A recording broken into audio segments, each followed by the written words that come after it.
Fala, pessoal. Hoje eu tô fazendo um vídeo diferente aqui. Ele vai ser uma entrevista, tá? Com o Dr. Edson Prestes. E só para dar uma introdução sobre quem é, né? Porque nós estamos entrevistando ele aqui no canal hoje. Ele é formado em Ciência da Computação na Universidade Federal do Pará. E ele tem doutorado na URGS do Rio Grande do Sul, que é onde eu me formei também, né? E ele é um senior member do I3E, ele é pesquisador CNPq, ele é advisor de diversos grupos, inclusive da ONU e da Unesco, e ele atua nos campos da robótica, inteligência artificial e a ética e direitos humanos relacionado ao uso dessas tecnologias.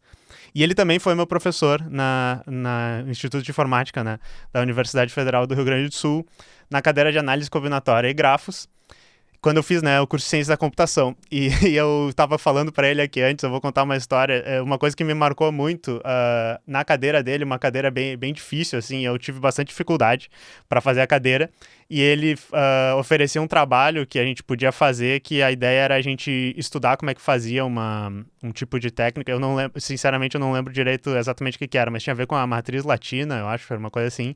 E ele dizia que tinha um livro que estava em francês na biblioteca, né? Não sei se tu faz isso ainda, depois pode até dizer. E daí ele diz assim, ó, deem uma olhada nesse livro, né? Estudem e façam o negócio. E é muito difícil, assim, bem estranho fazer isso, mas é uma coisa que eu sempre lembro, porque tanto isso quanto uma experiência que eu tive quando eu fiz a cadeira de algoritmos avançados com o Marcus Rich, foram experiências de eu ter que fazer um negócio que eu não conseguia achar na internet. Hoje, enfim, não sei se o pessoal botaria numa IA para ajudar, mas foram experiências que eu tive que usar meu cérebro de uma maneira que eu nunca tinha usado antes, sabe? Aprender a fazer as coisas sozinho. Essa outra da algoritmos avançados, eu lembro que ele nos deu um problema para fazer, que era, implementem essa coisa e tá num artigo aqui, e daí eu procurei no Google, e Google tinha dois resultados, era o artigo que ele nos deu e a cadeira. Eram esses dois resultados que tinha para essa coisa. Então, nossa, eu vou ter que estudar e eu vou ter que criar uma coisa que nunca existiu antes, sabe? Foi essa sensação que eu tive. Então, isso me marcou bastante, tá? Mas então, assim, já vou deixar ele falar, mas por que eu chamei ele pra entrevista aqui, né? E eu fico feliz que ele tenha aceitado. Porque aconteceu uma situação que ele expôs na lista de graduação dos estudantes lá da universidade, né, da URGS, na lista dos professores, no LinkedIn dele também, sobre uma palestra dele que ele acabou cancelando, né, que tu caracterizou, né, como sofreu uma censura que não conseguiu falar sobre o tema que tu queria da palestra. E daí eu peço então que ele complemente qualquer detalhe aqui da apresentação ou qualquer coisa, mas ele fale com as suas palavras qual a situação que aconteceu para depois a gente tocar a entrevista a partir daí, que eu acho que vocês vão achar bem interessante. Lucas, muito obrigado, Lucas, por esse convite. É um imenso prazer estar aqui contigo depois de tanto tempo, né? E ainda mais tu sendo meu aluno de análise combinatória e teoria dos grafos. Em relação àquele trabalho, eu deixei o trabalho mais palatável. Antigamente, os alunos como tu tinham que pegar um livro em francês e tentar entender. E eu sempre dizia assim: não, francês é parecido com português, então vocês vão conseguir entender perfeitamente, sem problema nenhum, né? Então, eu elaborei um conjunto de slides e agora os alunos eles não sofrem tanto, né, para realizar o trabalho. Mas o trabalho ainda existe. E em relação ao evento que se passou, o evento foi um evento bem atípico para mim e, de uma certa forma, chocante, porque eu nunca tinha vivenciado uma situação dessa natureza. Eu ministro e já ministrei palestras em inúmeros locais e eu sempre expus a minha opinião. Se algo era errado, é errado em qualquer tipo de situação, e eu falava explicitamente que era algo errado, mesmo que eu tivesse que falar isso na frente dos meus convidados. Quer dizer, meus convidados não, das pessoas que me convidaram. Porque é algo errado e é errado, ponto final. Né? Então, eu nunca tive qualquer tipo de problema. E eu já fiz esse tipo, já passei por essas situações de ter que me expressar, né, de uma forma direta e explícita em eventos do governo, em eventos organizados por organismos internacionais. Então, nunca tive qualquer tipo de problema. Tá? Sempre tive liberdade para fazer isso. E aí, o que aconteceu? Né? Eu fui convidado para ministrar uma palestra sobre ética da inteligência artificial em um evento de ética para uma grande empresa de tecnologia. Infelizmente, eu não posso citar, porque, como quem foi a empresa, mas porque eu não tenho qualquer tipo de provas materiais. Né? Foi uma conversa por videoconferência. Então, até aí, tudo bem. Eu tinha sido convidado por um amigo meu de longa data, tá? Eu fiquei bem feliz pelo convite. E uns dias depois ele me falou que o comitê de ética da empresa queria falar comigo. E eu pensei, não, de repente é para acertar alguns pontos que eu deveria ressaltar, falar, etc., durante a palestra. E, e aí, tudo bem, né? Eu aceitei participar dessa reunião e fizemos uma reunião por videoconferência. E, e a reunião se inicia da seguinte forma: a pessoa começa falando que eu iria falar para um público muito grande, tá? No Brasil todo, ou seja, vários empregados, vários funcionários dessa empresa iam assistir, ou seja, teria uma audiência muito grande, e que isso poderia se expandir para a América Latina toda. Ou seja, pela introdução, a pessoa estava me indicando que aquele era um momento muito importante para mim, para minha carreira, já que eu ia ter uma plateia muito grande, né? Ou seja, basicamente ela não tinha a mínima ideia de quem eu era, o que eu sou, né? Já que eu tenho tantas participações em tantos locais importantes. E aí, depois disso, essa pessoa me comenta: Olha, eu vi que tu és membro, tu és especialista de alto nível numa comissão global sobre inteligência artificial responsável no domínio militar. Pois é, professor. A gente não toca nesses assuntos aqui. Eles devem ser evitados. Aí eu fiquei muito surpreso. Como assim evitados? Se isso é um ponto central, eu tenho máquinas que matam pessoas, que decidem se pessoas devem viver ou morrer, e de uma forma autônoma. Como é que eu não vou discutir isso? Se a área ela é centrada na pessoa, é centrada nos direitos humanos, e isso é uma séria violação dos direitos humanos. Então, a pessoa começou a tentar se justificar que esse era um assunto muito avançado para os funcionários. Tá, mas a palestra não era sobre ética da inteligência artificial? Eu tinha que citar, trabalhar, então, discutir ética da inteligência artificial. E discutir ética da inteligência artificial é discutir as implicações do uso ou do mau uso da tecnologia na vida das pessoas. E eu sempre ressalto que existem sistemas de altíssimo risco, que são exatamente esses sistemas que podem é, simplesmente matar alguém de forma indiscriminada. E aí ficou ele tentando justificar o porquê eu não poderia falar e eu tentando argumentar contra, né? Mas eu já tinha visto que a palestra não ia acontecer naquele momento, porque eu não ia aceitar que a empresa não me deixasse falar sobre um tema tão importante. É muito importante para mim. Eu defendo o banimento de armas letais autônomas desde 2018, quando eu comecei a entrar em discussões de sistema de inteligência artificial. E não discutir um tópico como esse seria algo que iria contra meus valores. E tá, nessas discussões, essa pessoa ingenuamente me disse que a empresa estava envolvida com a tecnologia, Ah. no desenvolvimento da tecnologia. Ela me disse ali, né? Aí, óbvio, a discussão já começou a ir para um caminho diferente. Tanto que eu falei que isso não era um evento sobre ética da inteligência artificial, já que eles estavam tendo um comportamento não ético para discutir esse tipo de tópico. Para não discutir, na verdade, esse tipo de tópico. Aí a pessoa queria que eu ministrasse algo muito mais simples, tipo, o que é ética? O que é moral, sabe? Ah, Ou sim. seja, basicamente discutindo nada só para fingir que estava discutindo ética da inteligência artificial.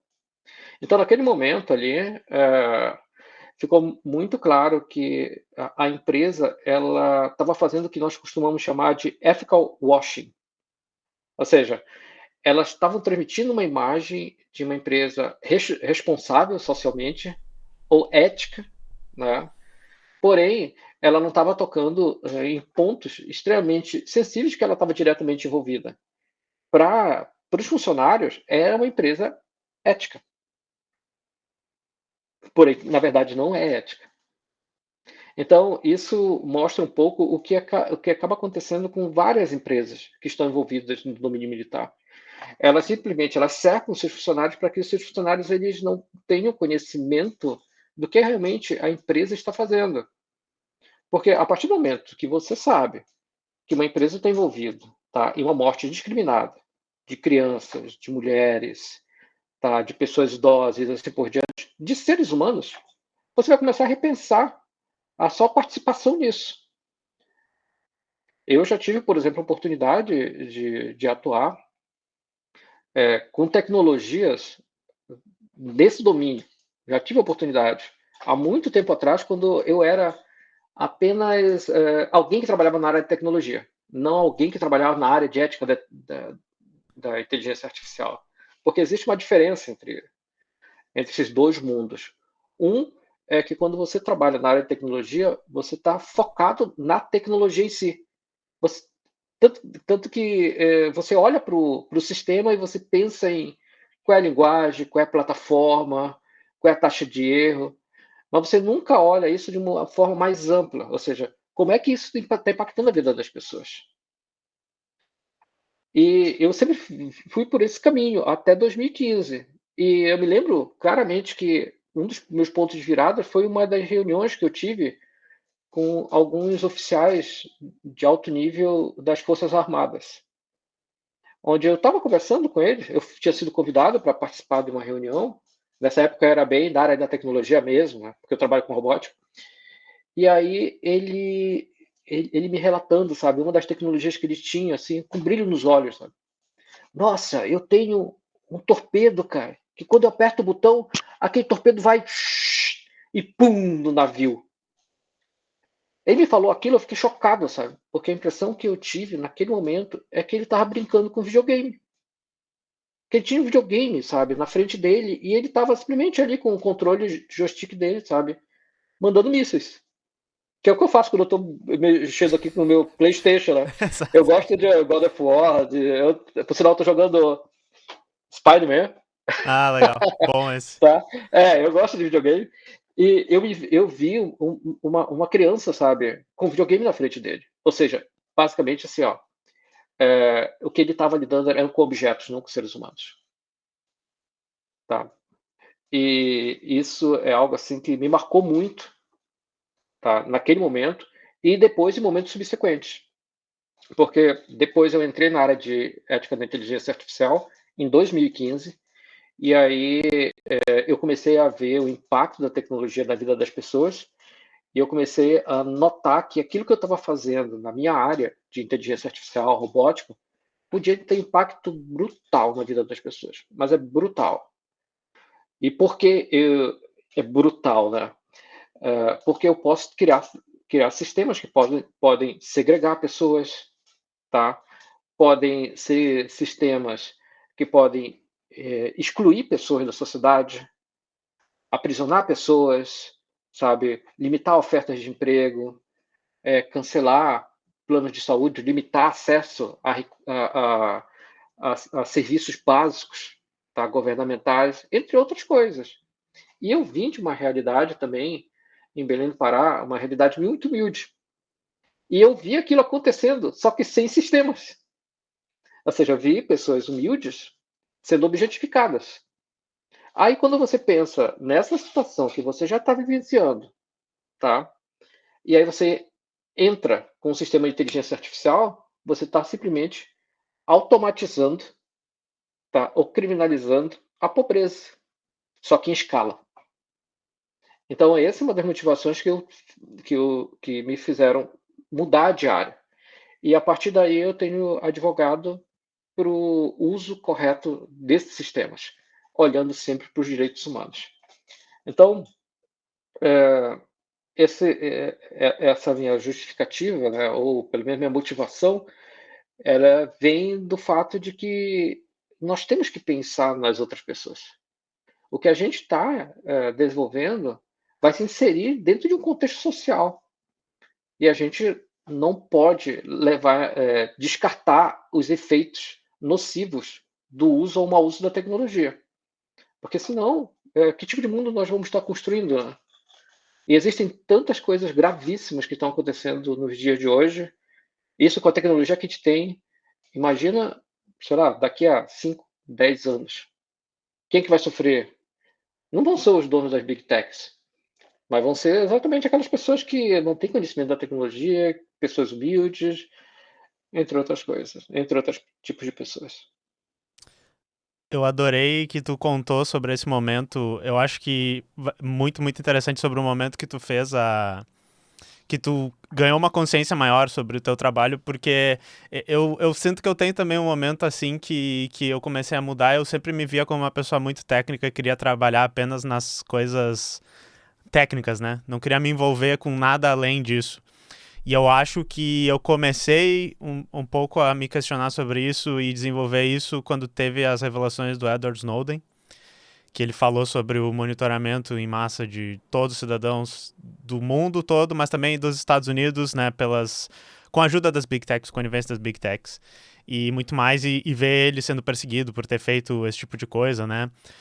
Então esse foi um momento, eu vi um paralelo aí com esse momento que tu descreveu também, e eu achei muito legal tu falar, porque eu acho que uma das coisas que tu estava descrevendo e que eu tento explicar às vezes aqui no canal é que o técnico, essa separação, né, do que é simplesmente um programa que está agindo aqui para deixar mais eficiente algum processo, ele às vezes esconde muito dessas dinâmicas que tu estava tentando explicar para a gente, né? Então, às vezes, a decisão que um sistema pode tomar sobre quem é um alvo militar ou não, ela pode ser uma maneira de disfarçar de técnico, né? Uma decisão política, uma ação de um governo que tá querendo fazer uma ação extremamente antiética, mas isso pode ser escamoteado, digamos, para dizer o sistema deu esse resultado, né?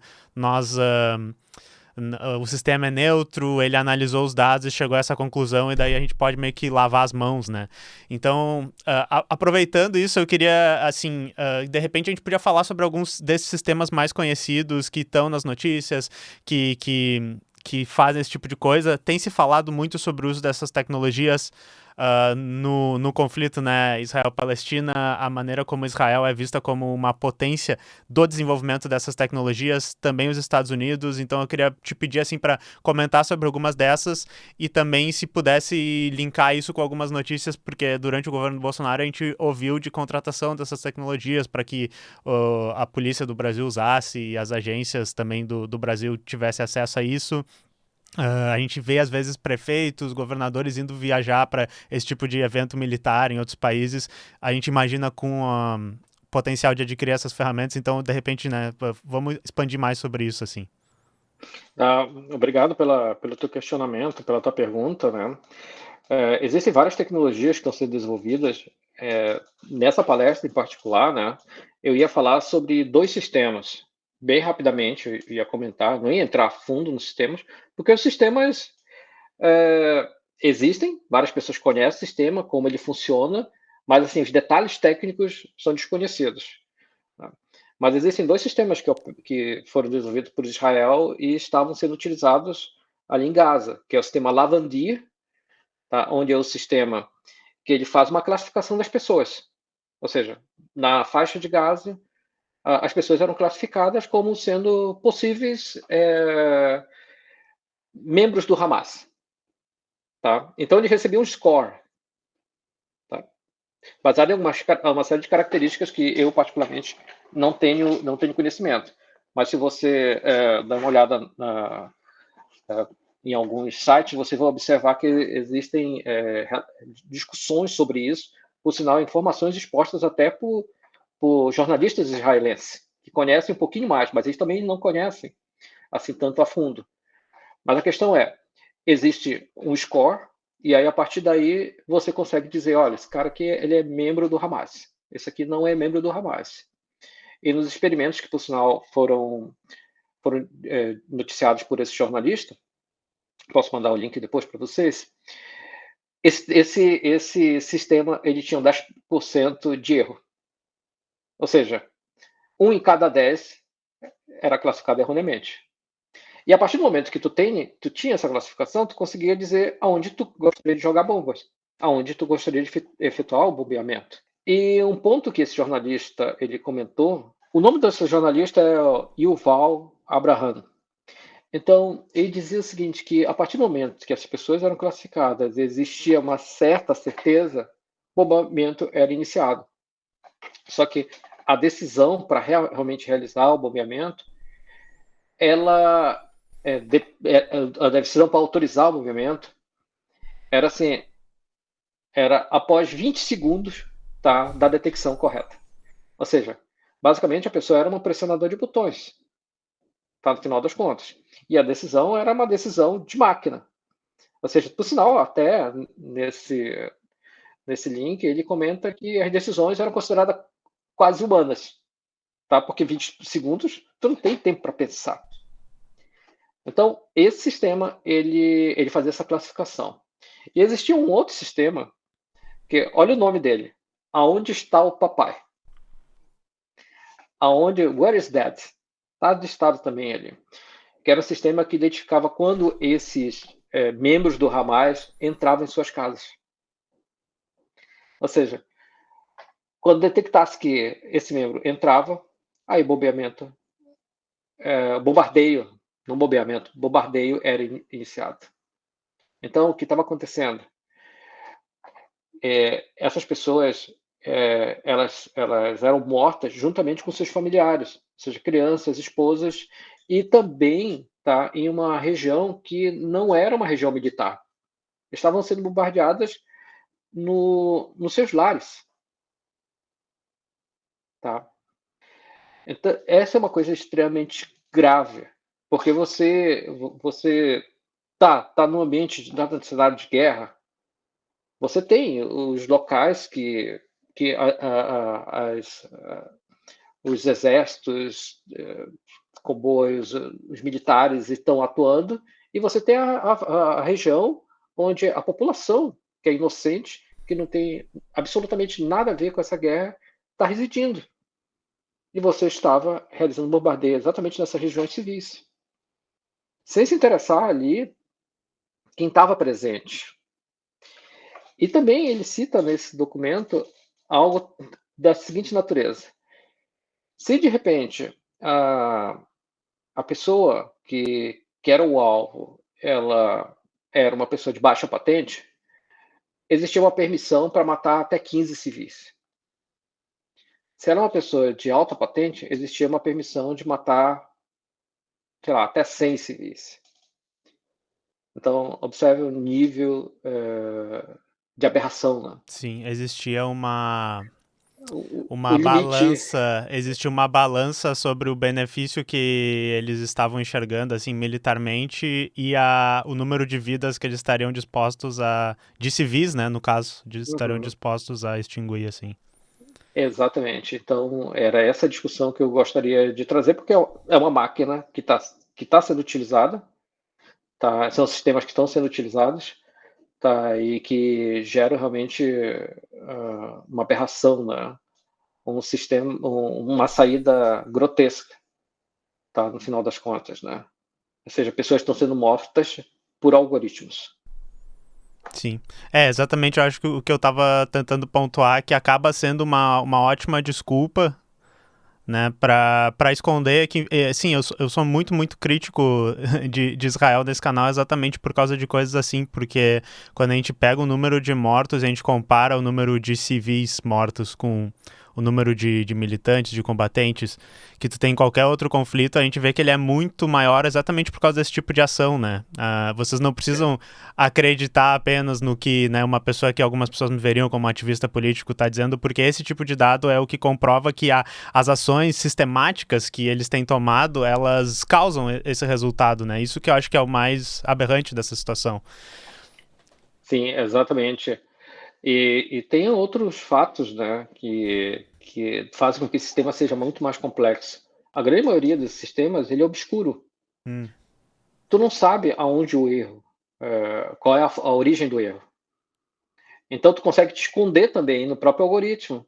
Porque uhum, se o algoritmo ele é opaco, tu não sabe se o problema está no treinamento, se o problema está no mau funcionamento do sistema, tu não sabe se o problema está por uma decisão errada e quem deu essa decisão.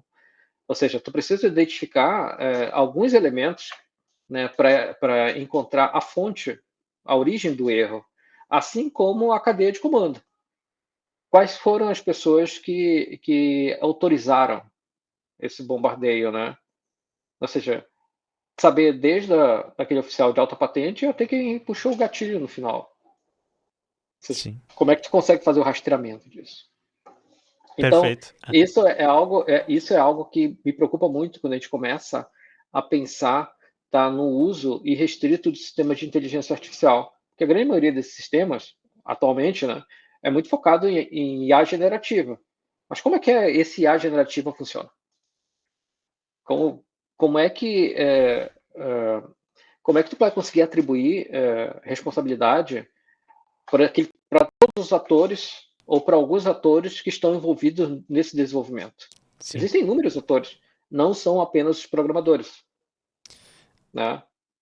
A IA generativa é talvez uma das tecnologias mais difíceis de ter a análise, né? Tem inclusive um campo enorme de pesquisa para a gente tentar entender por que um certo modelo vai, né, dado uma entrada, cuspir uma certa saída, mas é muito difícil. E eu acho que tu vai concordar comigo que hoje o desenvolvimento dessas tecnologias não tem dado muita ênfase nisso, tem dado ênfase no que acaba, eu acho, desenvolvendo melhor os interesses econômicos dessas empresas. Quando são empresas militares, o que chama mais atenção, eu acho que é parecido com aquela história que tu contou do militar aqui no Brasil.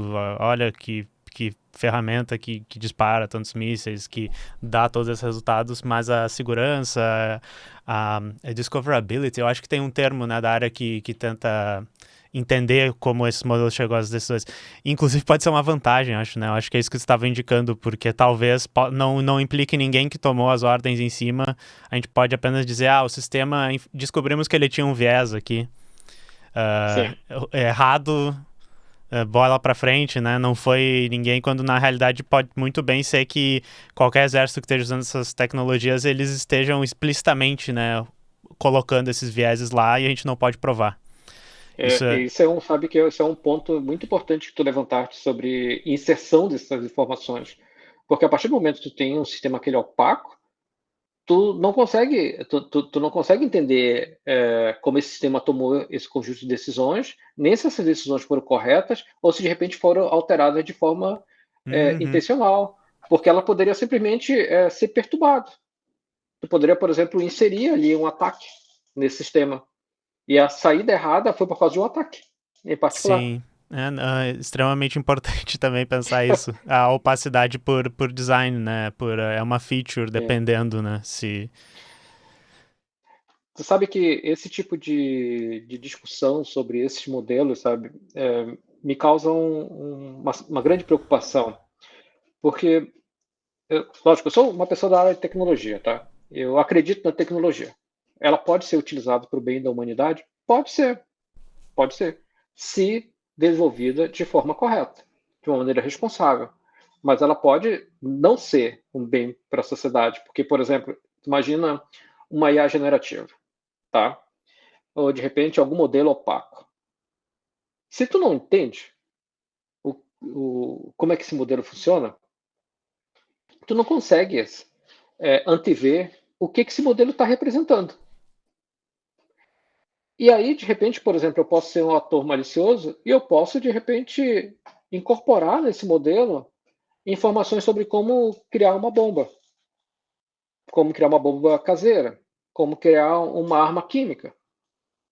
Eu posso simplesmente fazer negociações com esse modelo, dizendo: olha, esse modelo opera da seguinte forma, tá? Em benefício da sociedade, porém ele está codificando internamente alguma informação, tá? Que vai gerar, sei lá, vai gerar alguma tensão entre esses. É, Sabe que esse tipo de discussão é uma discussão assim que ocorre em outros campos também, como, por exemplo, quando a gente está discutindo armas químicas, né? Até que ponto esses modelos eles não vão ser utilizados para codificar armas químicas? com certeza.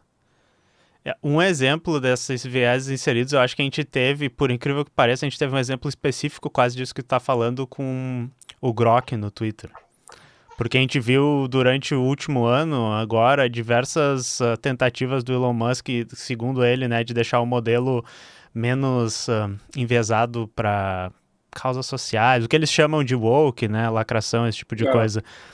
E o que o pessoal acha é que, assim, digamos, a tecnologia deles é relativamente sólida. Eles têm engenheiros de IA, eles têm até algum pessoal da segurança, mas eles acham que no nível do pré-prompt, aquele nível ali que dá para fazer, eles colocaram um modelo para falar, enfim, ser mais reativo a o que eles chamariam, né, de anti-censura ou esse tipo de coisa, e ele acabou repercutindo o discurso de ódio, né?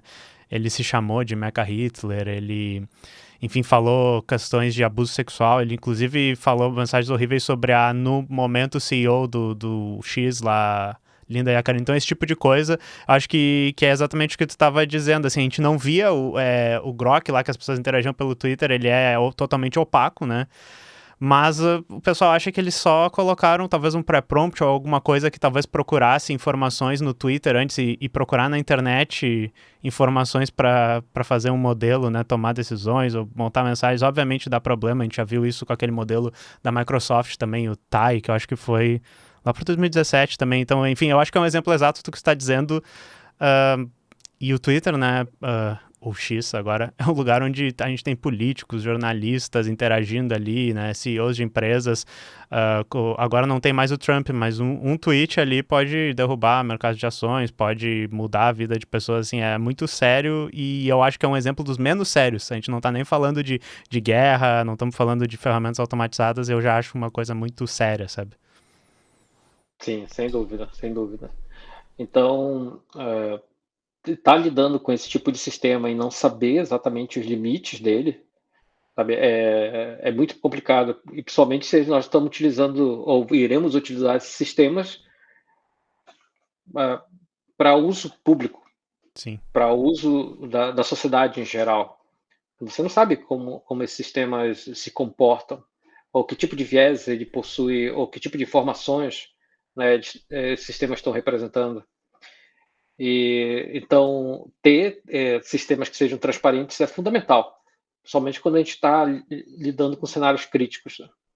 Se de repente os sistemas eles estão interagindo em tarefas muito simples, de repente uma recomendação de um voo ou de repente uma recomendação de um passeio a realizar numa determinada cidade,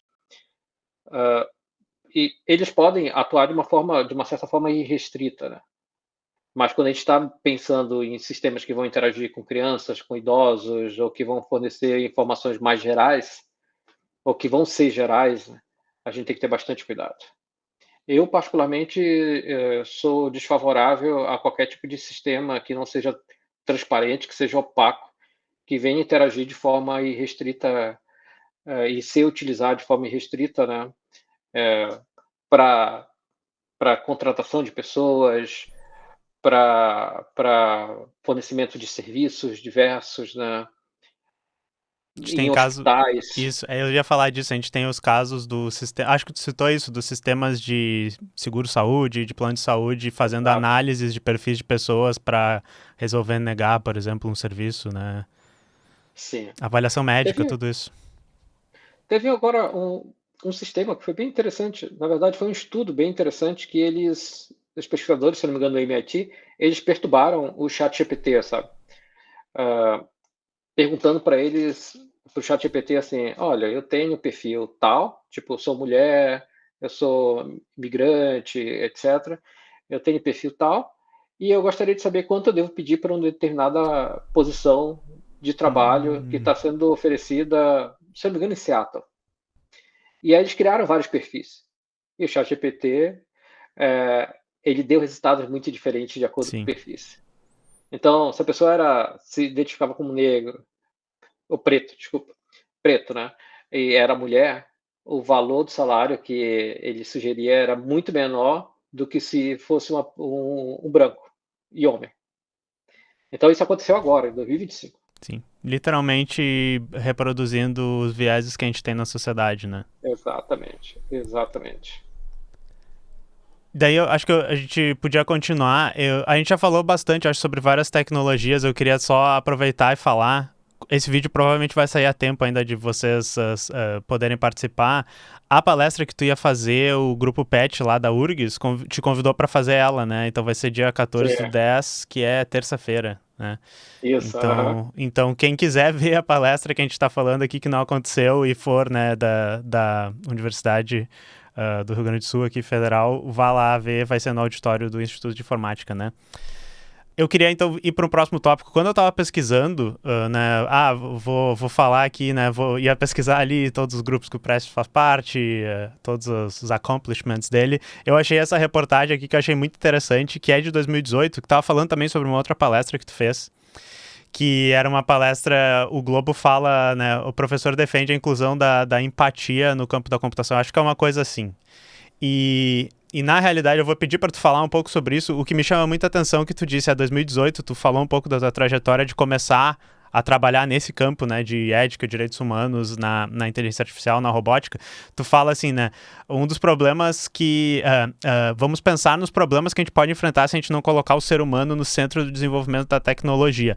Eu acho isso muito legal porque é um pouco parecido com o que eu tento fazer aqui no canal. Eu quero trazer questões mais humanas para um campo que nem eu disse, a gente acha que é técnico, mas eu acho que tu concorda comigo, é um campo extremamente humano, o campo da computação, da tecnologia. A tecnologia não existe, não deveria ter sentido fora, né, da interação com os humanos. Mas a gente sabe que todas essas coisas que a gente está descrevendo aqui, existe uma lógica maior, né, que eu critico como essa lógica da perseguição do lucro a qualquer custo, né, essa lógica que deixa o humano no segundo plano. E eu queria perguntar para ti, assim, desde essa época, né, que tu falou sobre isso, o que tu considera que mudou? Como é que a tecnologia de inteligência artificial está diferente? Porque me chama muita atenção que a gente veja um profissional do campo que tu estava falando algo que muita gente está prestando atenção agora, eu acho. Está começando a falar agora, profissionais talvez de uma área mais expandida da tecnologia, da inteligência artificial. Então, falar um pouco sobre isso, acho que é bem interessante. Muito obrigado. Isso é um tópico assim, que me deixa bem feliz em falar, porque eu sempre acreditei, sabe, que acho que os problemas da nossa sociedade, eles podem ser resolvidos se nós nos colocarmos nos calçados dos outros. Ou seja, se nós nos colocarmos na posição das outras pessoas, certamente a nossa sociedade vai ser muito melhor. Por exemplo, se nós pensarmos do seguinte, vamos pensar aqui em Porto Alegre, né, Bom Jesus. O que as pessoas vivenciam no cotidiano? Quais são as suas dificuldades, né? O local onde elas vivem é um local seguro? É um local que não é seguro? Ou seja, se nós tentarmos fazer essa movimentação, né, corpórea, pode-se pensar assim, ou de repente tentar mudar a nossa percepção, a gente vai tentar entender qual é a realidade dessas pessoas. E aí a gente vai compreender os problemas dela e a gente vai tentar encontrar soluções para elas, para esses problemas, né? Então, quando eu falo empatia, eu falo muito sobre se colocar nos calçados das outras pessoas. Mas eu falo não apenas da empatia, mas eu falo também da compaixão e do altruísmo. Então, são três elementos que caminham junto para mim, né? Ou seja, tu tem que tentar compreender, te colocar no calçados, mas tu tem que tentar compreender um pouco também o que é que essas pessoas passam, sofrem. E tu tem que agir, né? Ou seja, tu tem que promover essa compreensão, promover também essa vontade de agir, ou seja, estimular essa vontade e agir efetivamente. Então, tanto que eu digo que a gente teria que mudar a nossa educação para uma educação que eu costumo chamar de ACE-STEM, ou seja, altruísmo, compaixão e empatia junto com o STEM. Porque hoje nas discussões sobre tecnologia, inteligência artificial, existem várias pessoas que argumentam que a gente tem que fortalecer o STEM, ou seja, ciência, engenharia, tecnologias, matemática. Mas vamos dar uma olhadinha hoje no nosso mundo, né? Nossa, nós temos casos assim absurdos. A gente citou alguns deles, a área militar, mas, por exemplo, não sei se tu conheces o caso da pescadora artesanal lá da Amazônia, o Acho que caso não, dela. não. Não, não, tá. O que acontece? Durante um período específico do ano, que é o período da piracema, os pescadores não podem pescar. E aí eles precisam contar com apoio governamental, tá? Para eles sobreviverem esse período. Então, essas pessoas, elas precisam realizar o cadastro no governo, no gov.br, passar por todos uma série de etapas para poder obter o auxílio desejado. Aí, olha só, uma pessoa que é pescador artesanal, que vive da pesca, é rica? Não, Não. Ela vai ter um celular bom? provavelmente não. Nota, provavelmente não. Como é que eu vou exigir que essa pessoa se cadastre no ponto .gov? Então aí já tem uma falta de empatia, porque o sistema aí não foi pensado para aquela pessoa. Ou seja, não conhece a realidade daquela pessoa para exigir que aquela pessoa, tá, faça seu cadastro no sistema. Mas só que esse problema não ele é muito mais grave do que isso. As pessoas, elas, para realizar o cadastro, elas precisam utilizar celulares de terceiros. Tá? Então, os dados dela já vão estar compartilhados com celulares que não são dela. Sim. E algumas pessoas, elas precisaram ir no salão de beleza, fazer chapinha e passar blush no rosto para serem identificadas pelo sistema. Eu sei disso porque eu trabalho com defensores públicos. E essa informação chegou na defensoria. Então, aí você começa a pensar, você vai pegar um sistema, você vai desenvolver um sistema, tá, que vai ser utilizado por todo mundo, tá, e você não vai levar em consideração a diversidade que está presente, tá, na nossa sociedade. Sim, no caso, para explicar para o pessoal também, a ideia toda é que tinha um reconhecimento facial que não funcionava com aquelas pessoas daquela região específica, talvez pela cor da pele, pelos traços faciais, né? Exatamente, exatamente. Então, falhas, por exemplo, de reconhecimento faciais, reconhecimento, por exemplo, de pessoas que estão, são, sei lá, que estão na lista de procurados, várias dessas falhas ocorrem por causa da cor da pele. O sistema de reconhecimento facial, sistema de processamento de imagem, eles não funcionam adequadamente com peles mais escuras. Então, são problemas, sabe, que existem que não são tratados adequadamente. E aí tu tem esse caso que aconteceu no Brasil, mas tem outros casos assim bem graves, como por exemplo o do condado de Allegheny nos Estados Unidos, onde as crianças eram ranqueadas, tá? E esse ranking indicava a vulnerabilidade dessas crianças nos lares onde elas estavam. E aí tu tinha, por exemplo, uma criança que estava num lar pobre, tá? Ou ali com um pai ou uma família abusadora, tá? Ou que usuário de droga, ou seja, qual que seja. E aí você tinha uma criança que era simplesmente pobre, que estava numa família, mas ela era pobre. E aí, se você computasse a vulnerabilidade, aquela criança que era pobre tinha um risco de estar numa situação de vulnerabilidade muito maior do que aquela criança que estava em um lar do abusador. Ou seja, claramente, tá um erro de sistema. E várias outras coisas. Por exemplo, há pouco tempo atrás, foi testado, na verdade, eu acho, se não me engano, um grupo do MIT, eles criaram um modelo de perturbação que era para ver como é que o sistema, tipo um chat GPT, que usava IA generativa, ele se comportava quando você fornecia, por exemplo, mensagens meio vagas ou mensagens com erros de grafia. E aí, de acordo com essas mensagens, ou seja, de acordo com a tua situação, por exemplo, eu sou um paciente, estou sentindo taquicardia, de repente eu estou com os membros, sei lá, dormentes, o que é que eu devo fazer? Isso não é nada, tem que ficar em casa, ou de repente tem que ir para o hospital, ou de repente tem que tomar um medicamento particular. Eles notaram que se as pessoas escreviam palavras com grafia errada, ou usavam muito espaço, ou de repente utilizavam palavras assim que indicasse incerteza, elas recebiam uma recomendação que era uma recomendação tipo de baixa prioridade.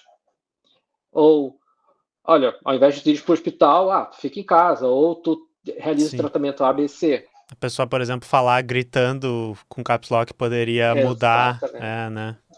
Exatamente. Isso, por sinal, agora que tu citaste isso do Caps Lock, eu me lembro que teve um sistema de recrutamento que ele fazia uma avaliação, né, da forma como a pessoa escrevia. Se ela escrevesse tudo com Caps Lock ligado, ou seja, tudo em maiúsculo, era uma pessoa não confiável. Depois olha os títulos do canal aqui e vê, eu boto tudo em caps lock. A gente, É, Porque eu boto porque parece haver uma tendência do algoritmo ou talvez das pessoas de levarem mais a sério o vídeo se ele tá em caps lock e destaca mais. Mas então, Exato. meu canal ele não é muito confiável aí, segundo esse E isso algoritmo. estava sendo fornecido, sabe, como entrada no sistema para recrutamento. Isso pode. Sim, eu acho muito interessante porque a gente tá falando da tecnologia, mas todas essas coisas a gente acaba lendo.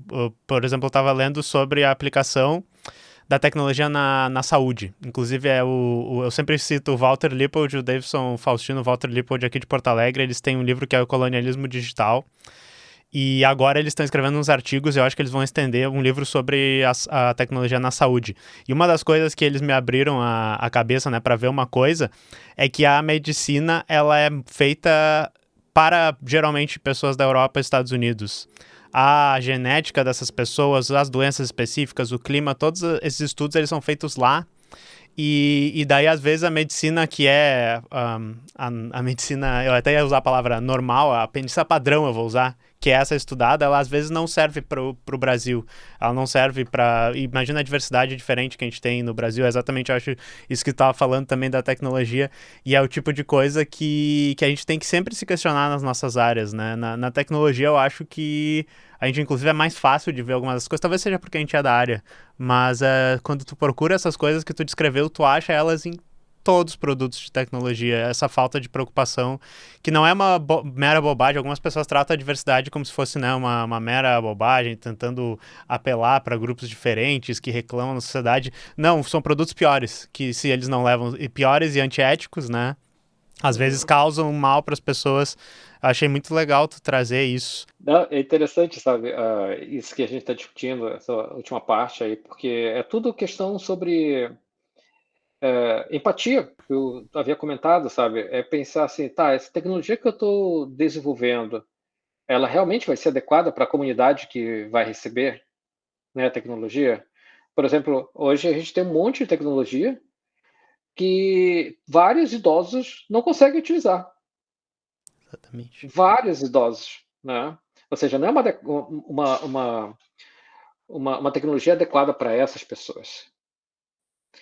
E o que, que mudou de 2018 para cá? Eu acho que quando você, a partir do momento que você começa a discutir essa área de ética da inteligência artificial, assim, de uma forma mais ampla, você começa a aumentar a consciência das pessoas, que elas têm que pensar que essa tecnologia ela vai ser e vai impactar outras pessoas de uma forma positiva ou de uma forma negativa. Então, quando você olha para a área de ética, você está aplicando empatia.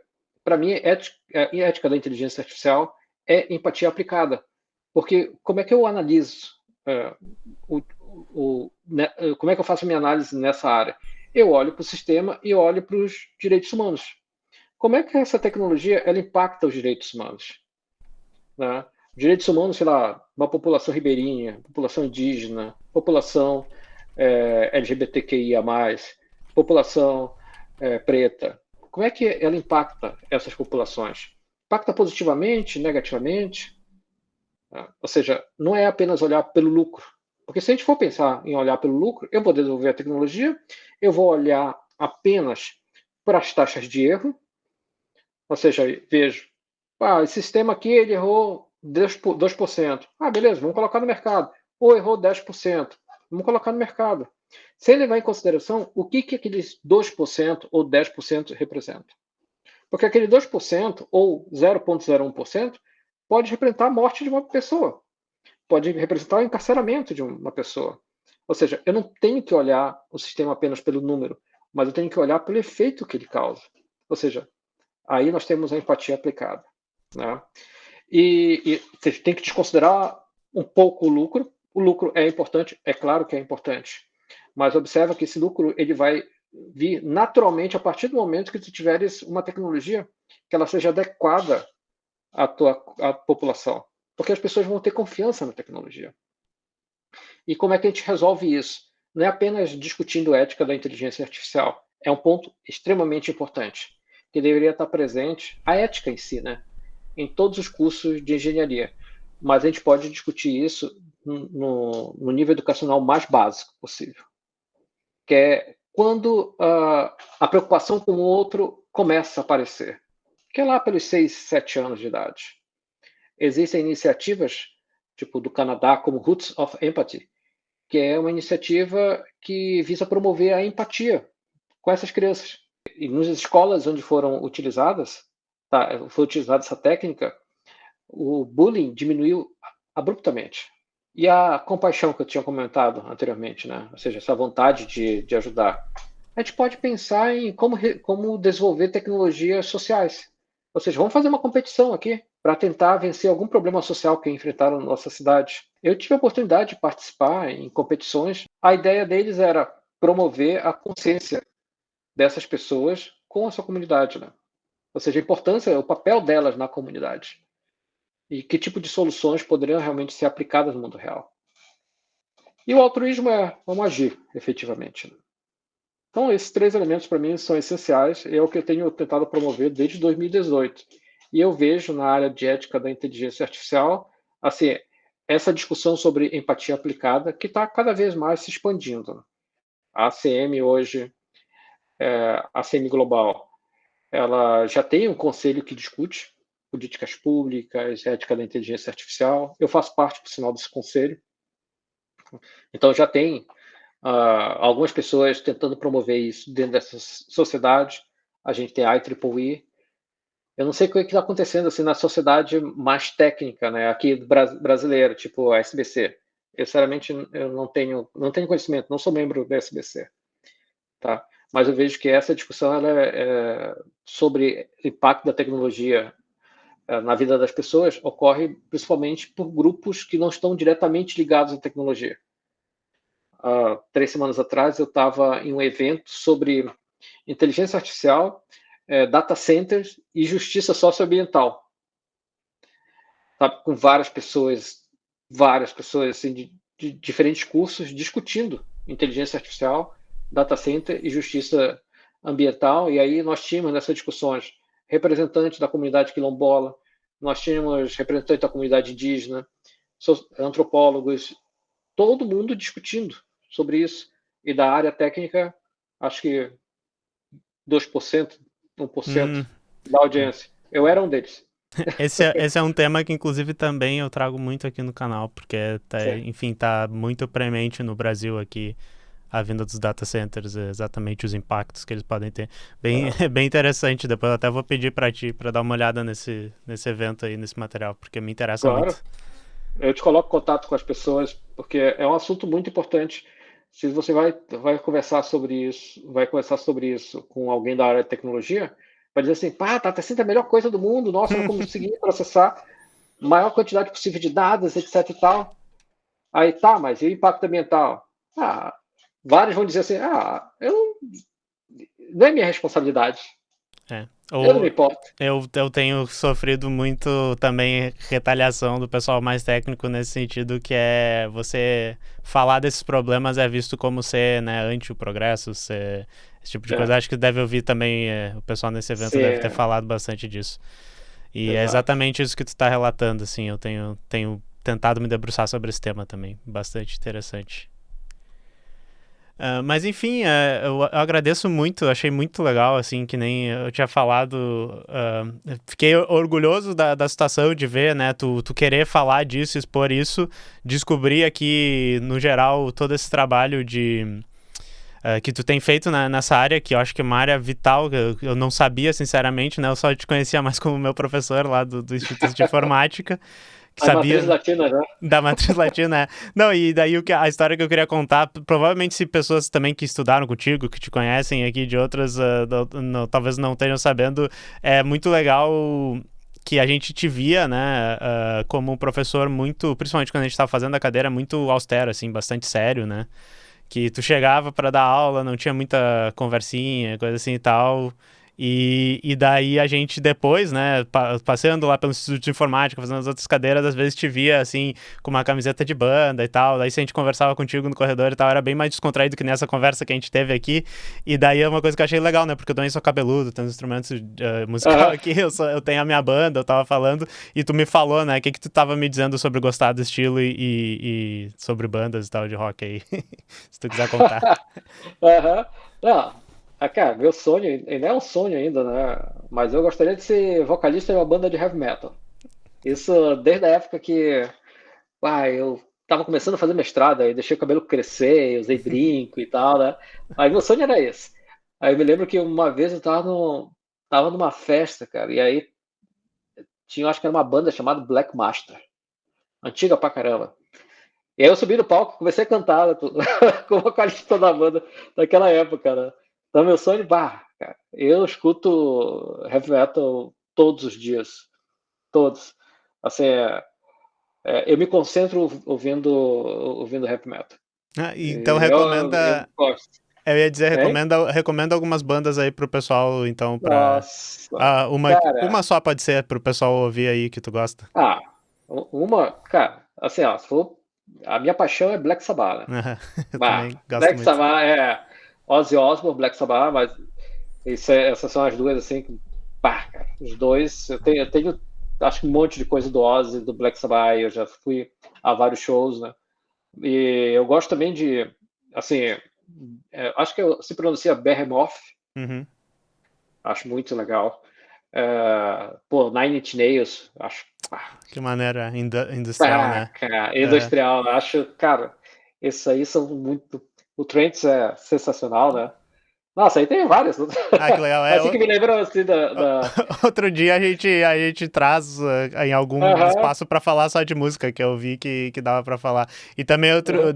outro dia, dependendo, a gente faz uma coisa pra tu cantar uma coisa lá com a minha banda. Porque eu que canto também na banda. Que É, legal, cara, que é. legal, que Daí legal. a gente Olha combina só. isso. Tá, beleza. Mas acho que é isso. Te deixa aí, pode fazer a tua conclusão e daí a gente finaliza. Tá, Lucas, muito obrigado aí por essa oportunidade. É, é, para mim, assim, é um grande prazer, sabe, estar aqui contigo falando sobre esse assunto, que é um assunto muito importante. E felizmente, né, cada vez mais a gente está vendo as pessoas discutirem sobre isso. E, e o teu canal, assim, ele é muito importante porque ele te permite ter essas discussões que são imparciais, sabe? Uma discussão honesta, né, sobre a tecnologia. E as pessoas precisam ter acesso a isso e não ter acesso a uma visão parcial do mundo. É muito fácil eu falar sobre todos os benefícios da tecnologia. Como eu te falei, trabalho na área de robótica, inteligência artificial. Eu poderia chegar aqui e dizer, cara, é a melhor coisa do mundo. Eu vou resolver todos os problemas do mundo com a tecnologia. Na época que eu trabalhava só com tecnologia, eu pensava exatamente isso. Também. Porque essa é a visão que eu fui treinado. Né? Eu fui treinado para desenvolver tecnologia da melhor maneira possível. Mas a partir do momento que você vê que aquela tecnologia vai ser inserida na sociedade, né, e ela pode afetar negativamente uma série de aspectos das vidas das pessoas que não conseguem se defender, cara, sabe? Assim, ó, ou você é uma pessoa insensível, ou você vai ter uma mudança completa na sua vida, porque não tem meio termo, sabe? Ou você vai dizer assim, isso não me interessa, não é meu papel. Mas você está desenvolvendo a tecnologia.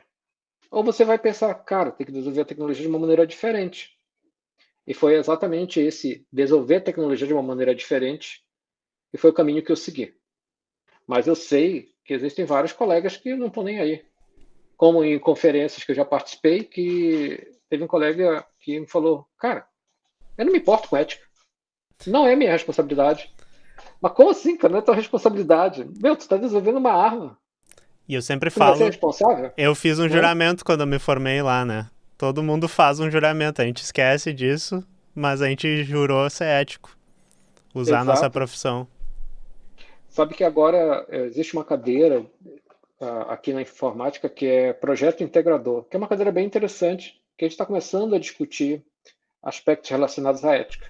E eu sempre falo para os alunos assim, ó, vai desenvolver um sistema, legal. Agora pensa qual é o valor desse sistema para as pessoas que estão próximas a ti? Que é o olhar as pessoas que estão próximas, não pessoas distantes. Por exemplo, eu não vou dizer assim: "Ah, eu gostaria de saber qual é o impacto disso na vida das mulheres". Não pensa nas mulheres em si. Pensa, por exemplo, na tua irmã, na tua mãe, que é algo, assim, mais próximo. Teu sistema, né, ele causaria algum problema a elas? Ou ao teu tio, ao teu avô, ou ao teu filho? Porque a partir do momento que você tem essa proximidade, você consegue colocar um rosto naquela pessoa que vai ser o usuário do sistema. Tá? Então, esse é um estímulo que eu estou começando a dar aqui nessa cadeira, junto com outros professores, né, para que as pessoas tenham uma reflexão um pouco mais pé no chão. Muito E a legal. gente tente mudar, né, um pouco o rumo da nossa profissão. Sinceramente, me deixa muito triste, né, pensar que vão apenas ser técnicos que vão ser criados, sabe? Ou seja, apenas, é, como é que é o nome? Molinhas, né, de um sistema É, complexo. apenas mão de obra, pequenas pecinhas para ser usadas Pequenas para. pecinhas. É. Exatamente, sabe? É, a E a gente nossa área tem, é tão rica, né? a gente tem que lutar todo dia contra essa alienação, assim, da gente não se ver no que a gente está produzindo, sabe? A gente achar que a gente está só apertando o parafusinho e não tem nenhuma responsabilidade. Acho que isso é muito importante. E é É. uma boa dica para o desenvolvimento de software em geral, essa. Tá, mesmo que vocês não estejam desenvolvendo sistemas críticos, imaginar o seu usuário e ter essa empatia com quem está usando o sistema vai totalmente mudar um sistema. Tem gente que, né, eu que trabalho com desenvolvimento de software, a gente vê que quando não faz isso, o produto sofre também. Então tem várias maneiras, assim, a gente de ver isso. Mas acho que é isso aí. Muito, muito obrigado, Edson. Né? Grande Prestes. Gostei muito. Obrigado. Muito obrigado, Lucas.